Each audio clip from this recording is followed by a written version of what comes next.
Well, greetings, vinyl community. This came in the mail recently. Paul Kantner, a single from his first solo album, Blows Against the Empire. This couples an edited version of A Child Is Coming with Let's Go Together. The last two tracks from side one of the 1970 release, Blows Against the Empire.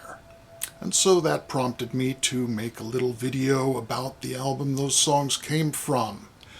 I spoke recently about The Worst of Jefferson Airplane that came out in November 1970.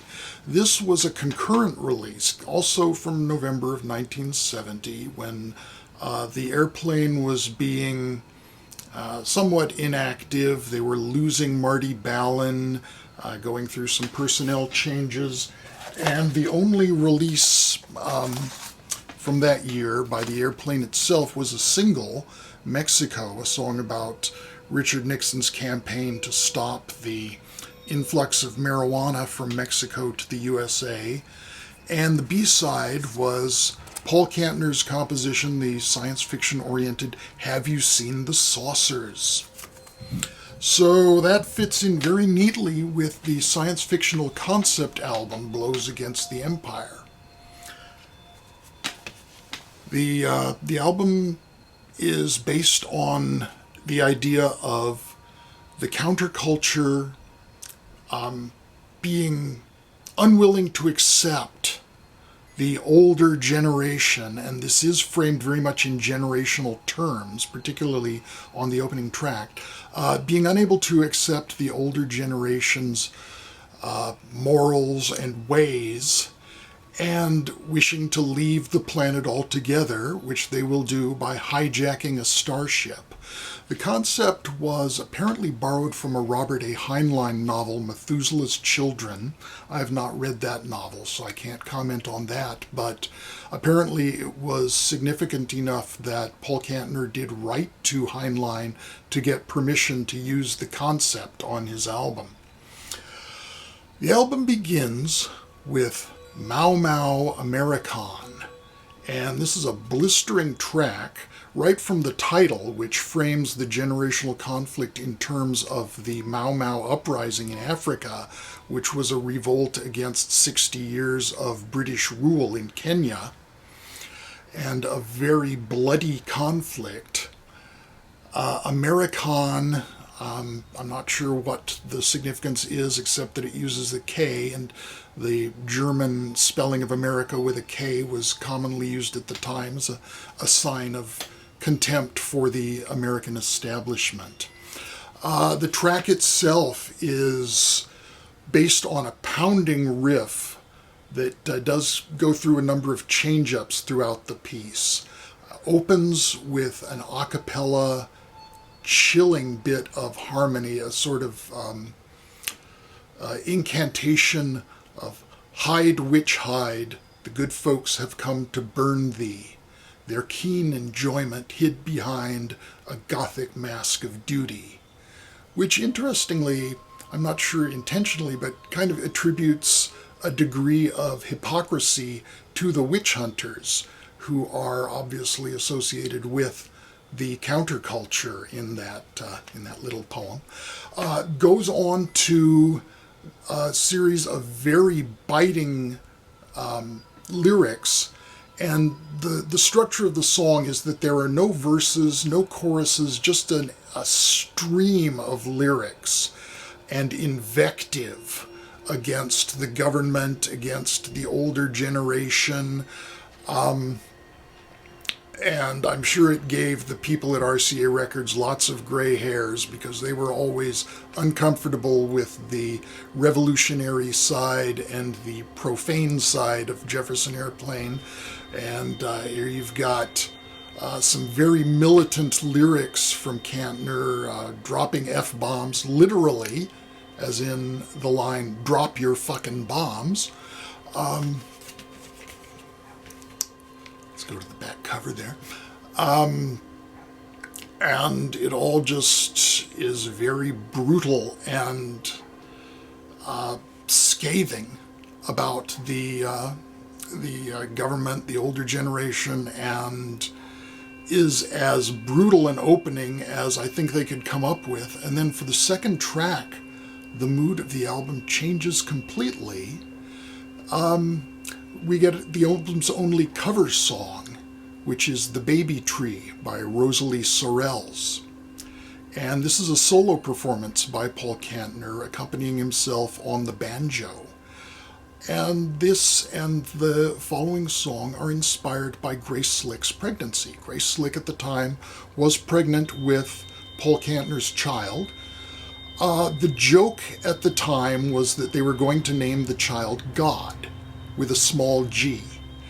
And in fact, on this album, the publishing for the songs is attributed to copyright 1970 God Songs with a small g. Of course, the baby turned out to be China Kantner, and she had a career in television.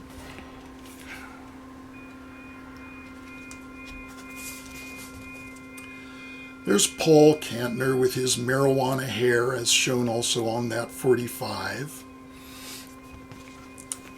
And the credits for the album, great lineup, because you've got Kantner and Slick from the Jefferson Airplane, along with Jack Cassidy on bass. You've got David Crosby and Graham Nash. You've got Jerry Garcia and both drummers from the Grateful Dead. David Freiberg, a future Jefferson Airplane member.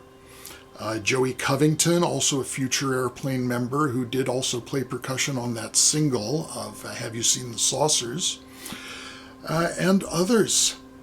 Jorma Kaukonen is not on the album, but his brother Peter is, playing lead guitar on Mau Mau American. Following The Baby Tree, we go into the two tracks that are on that single, Let's Go Together, one of Paul's Let's Unite all the hippies and Be One People songs. And that is followed by the full 6 1/4 minute version of A Child Is Coming. Another song inspired by Grace Slick's impending motherhood, and a song about not wanting to let the government get a hold of the baby, not wanting to have the government put the baby, as it says, in the files of their numbers game. I don't want his chances of freedom ever to be that slim. Let's not tell him about him. The song has a sort of bouncy feel for the first half, and then goes into a very airy, spacey, drifting section with chants about it's getting better, like a morning to be born. David Crosby's vocals are very prominent on this section. Crosby is credited with co-writing the song. The album was accompanied by a wonderful booklet full of illustrations by Grace Slick with the lyrics and other poetry. Some partial credits explaining who's who among that large cast of musicians.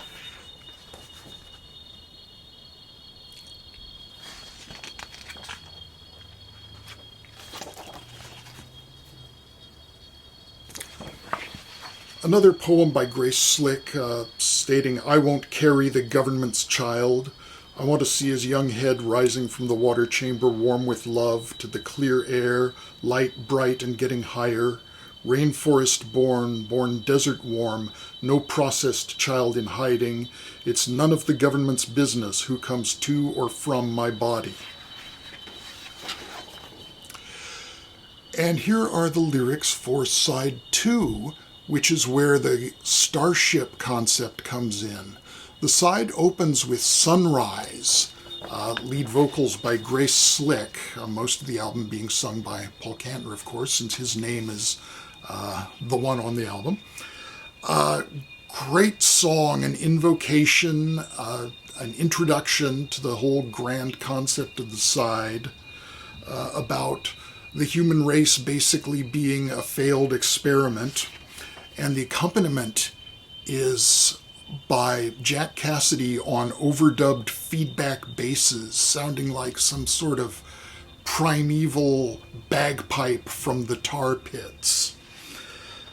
This is followed by one of the two long tracks that dominate the side, Hijack, where Kantner lays out the plan to hijack the first starship created by science and take his people off into the stars to start off a new utopian civilization.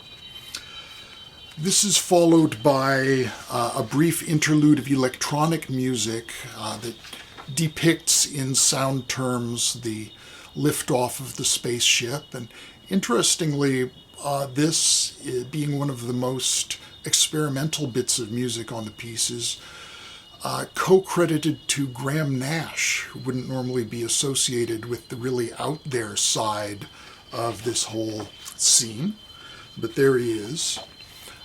This is a link to the most beautiful, probably, piece on the album, Have You Seen the Stars Tonight? Gorgeous ballad about just being out in space, the peacefulness of it, and the brewing romance of people starting a new world as they go off to whatever their destination will be. And after another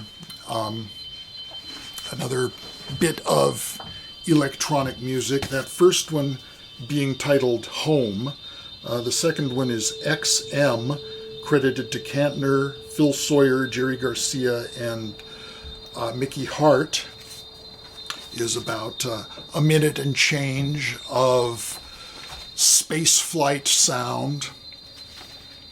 And the final track on the album is the second lengthy piece, Starship, just speaking about the new way of life, how they got there, a bit of letter to Brumus.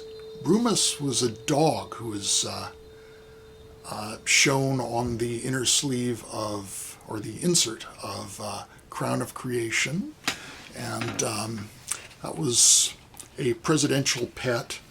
But this gives a letter to Dear Brumus, the ship will be ours and you got to roll with it, and though your master's head's blown off, you got to go with it. Roll with the natural flow like water off a spinning ball, out the one remaining way to go, free the only way to fall.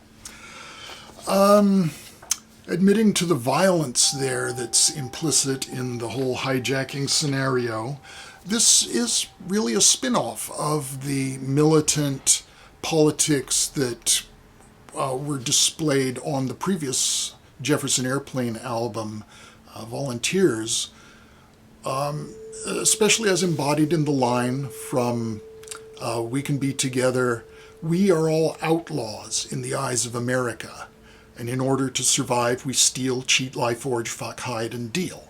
So Kantner is, in a kind of romantic way, by which I mean he's romanticizing outlaw behavior, is embracing a revolt against the counterculture, or a revolt against the establishment that does include or does accept violence and criminality, presumably not even recognizing criminality as criminality, not recognizing law, but embracing lawlessness is what I'm trying to say. There's the inner sleeve of the album, more artwork by Grace Slick, more poetry. The booklet does include quite a bit of poetry that is in addition to the lyrics of the album itself.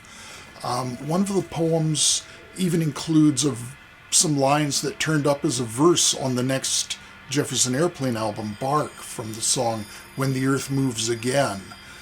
If you've only lived on Earth, you've never seen the sun, or the promise of 1,000 other suns that glow beyond, and so on. Other side.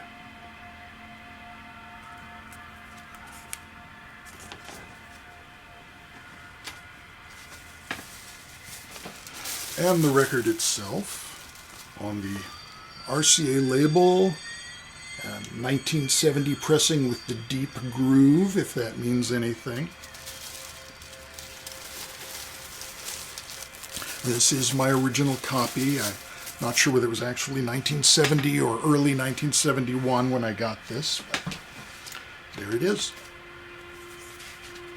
So Paul Kantner, Blows Against the Empire, and the first appearance of the name Jefferson Starship, although this shouldn't really be considered a Jefferson Starship album. When they started the Jefferson Starship in earnest a few years later, it was really a different trip, so to speak. Blows Against the Empire was nominated in 1971 for the Hugo Award for Science Fiction in the category of Dramatic Presentation, which previously had been awarded to movies and TV shows. It was one of the first two albums nominated, first two record albums ever nominated for a Hugo. The other nominated the same year was The Firesign Theatre, Don't Crush That Dwarf, Hand Me the Pliers.